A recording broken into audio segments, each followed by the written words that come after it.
Hi all, happy Sunday. Hope you guys have had a great weekend. I thought I'd do a video on our composting system. I know a few of you guys wanted us to show you what we've got happening in our yard, and wanted some tips and tricks and the best setups, what type of compost bins we're using, what you guys should use, which ones are the best. So I thought I'd just do a quick video on that. Compost bins, there's some that are better than others. There's some that are better than others. Really, it comes down to what works for you, what's within your budget, or if you're handy enough, you can make your own compost bins. Compost bins, realistically, like these bins here, they're like a trash can without a bottom on them with a lid.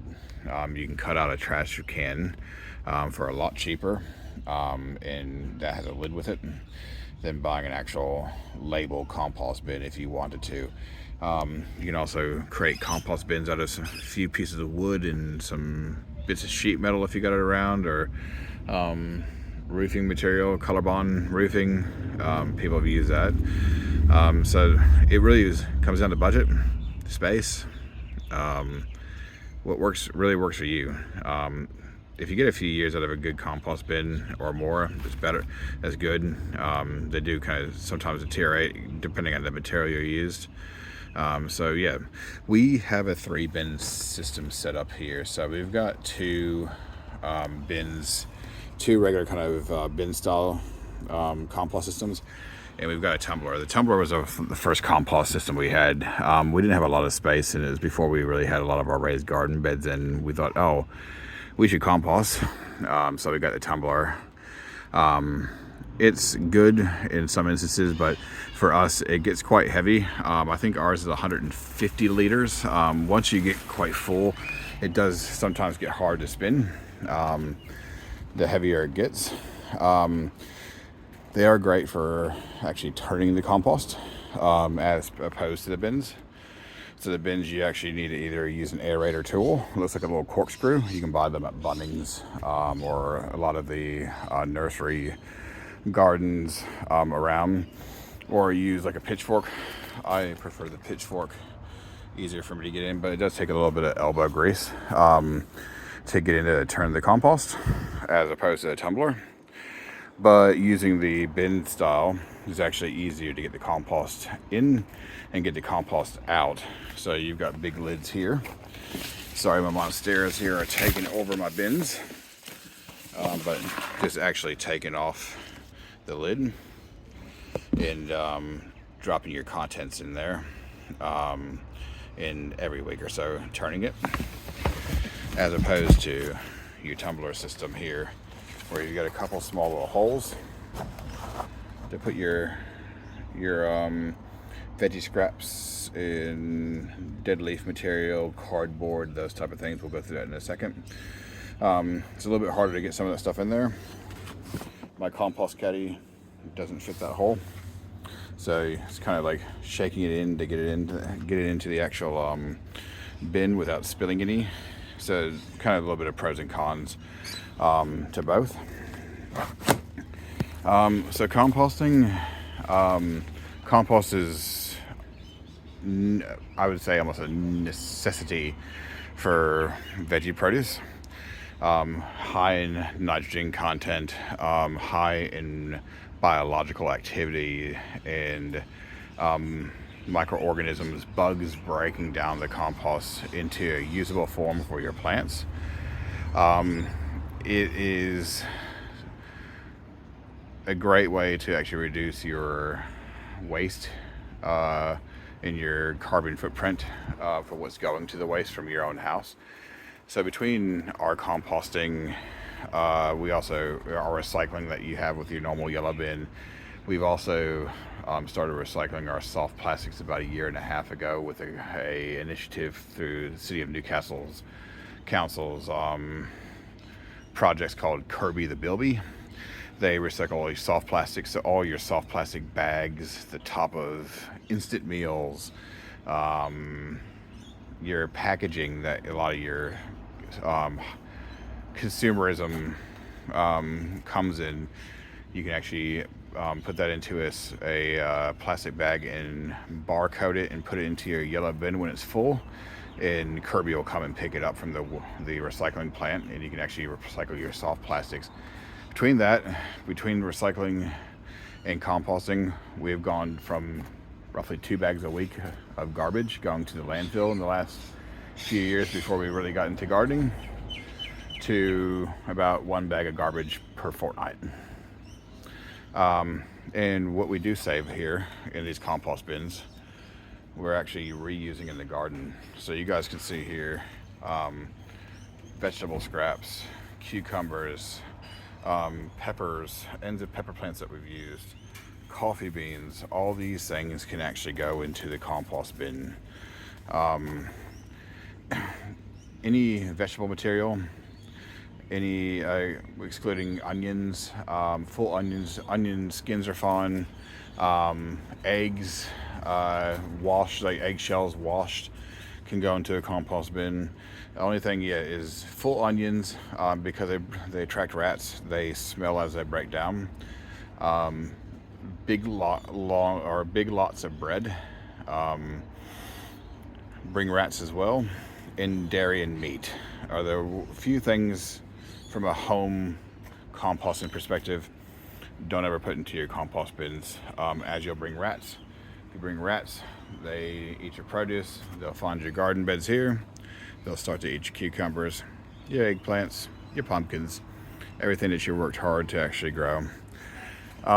So with composting, it's pretty simple.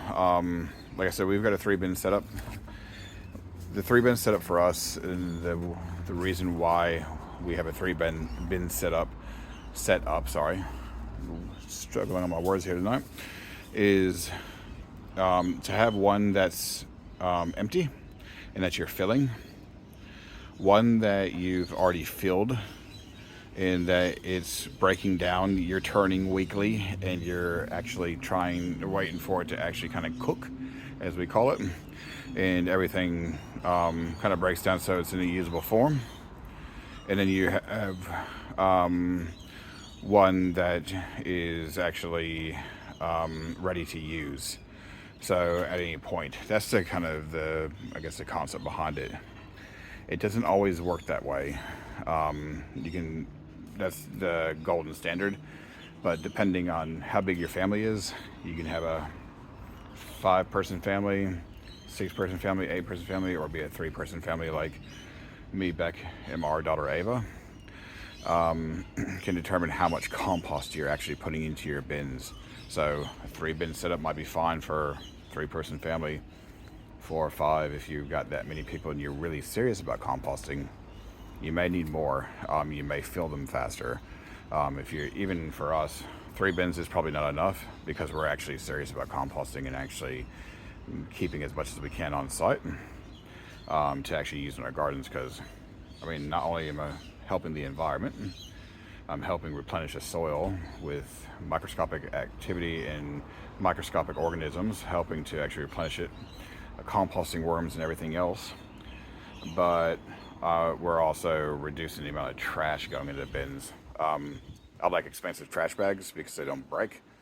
I don't like having to use 2 or 3 a week.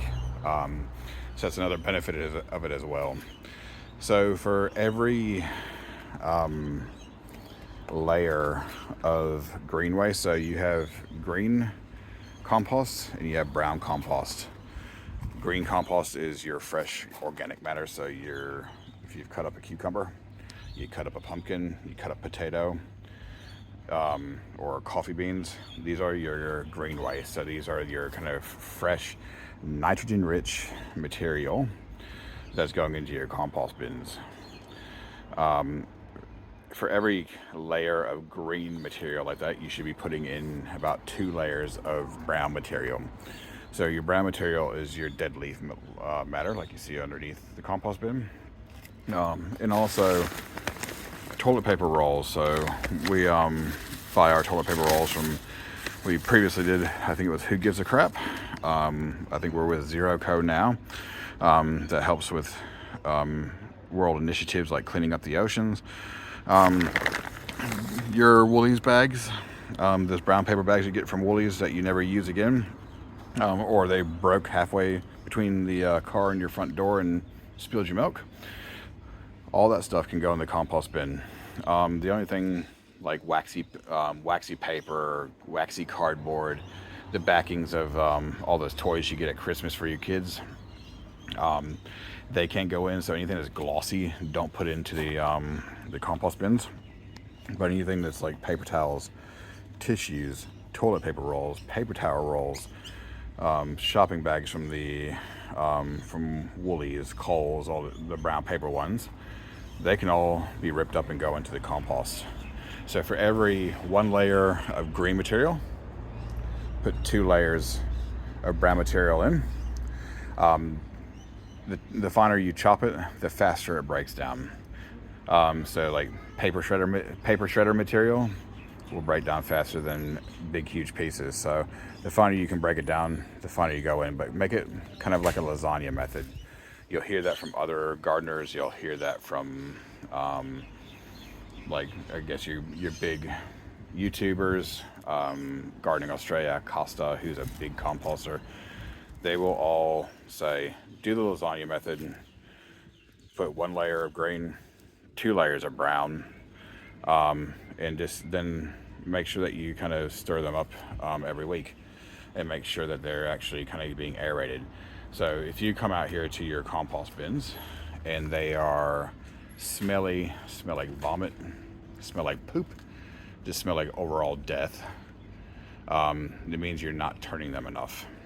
If they look like a gloggy mess and soup, what has happened is you've either added too much green material or you've not turned it enough, and what has happened is that material has compacted and there's no oxygen getting through. So the organisms that help break down your compost are not going to go in there if there's no oxygen. And when there's no oxygen, you get anaerobic gases and they smell pretty bad. Easy to fix. Don't worry if it gets like that. You can add any brown material like this. If you've got mulch laying around like pea straw that you use for your veggie gardens, lucerne mulch, you can actually add them to your compost, turn them, get the air through them, and just turn them regularly, and they will actually come back good. I can get pretty time poor and actually have periods where I come out here and I open up the compost bin and go, whoo, about knocked you dead. So it's not something that cannot be fixed and you need to throw it out. Just add more dry material if it's wet. If it's not breaking down enough and you can still see all your produce, it looks like it the day you put it in there, you can be like, oh, that's my cucumber, the ends of my cucumber that I threw in there 2 weeks ago, and it hasn't broken down. You probably don't have enough green material in your compost bins. So making sure that you have enough green material in there and not too much brown material will help with that. Also in periods of dry weather, like we've had these 40-degree days yesterday, and like heat waves that come through, best to actually water your compost to actually help keep it cool, especially when the compost worms come in or earthworms come in to actually break it down, and other microorganisms, they actually need to be kept cool. It's like putting you in a sauna and not letting you out otherwise from a human aspect.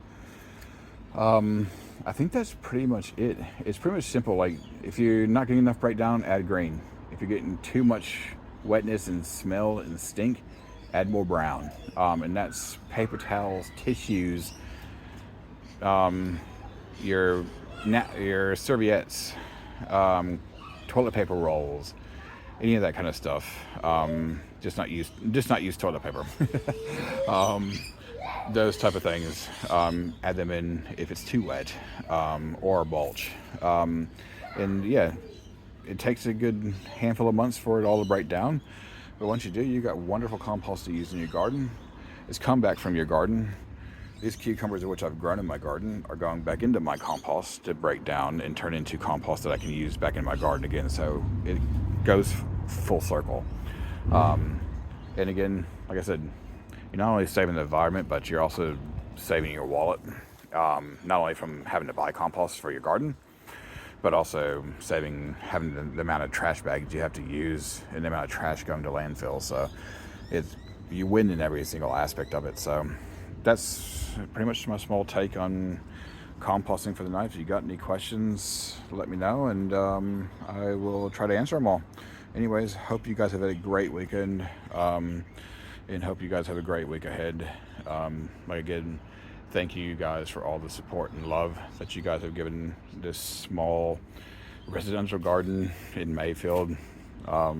Just a bunch of just a couple of strangers that most of you guys don't even know. So it's greatly appreciated. We love all of you guys here, what you guys have been sharing, the kindness that you guys are showing to the other members makes it really humble, and just gobsmacked about how much positivity and just sense of community that you guys are bringing to this group on a daily basis. It's really, really awesome to see. So thank you guys.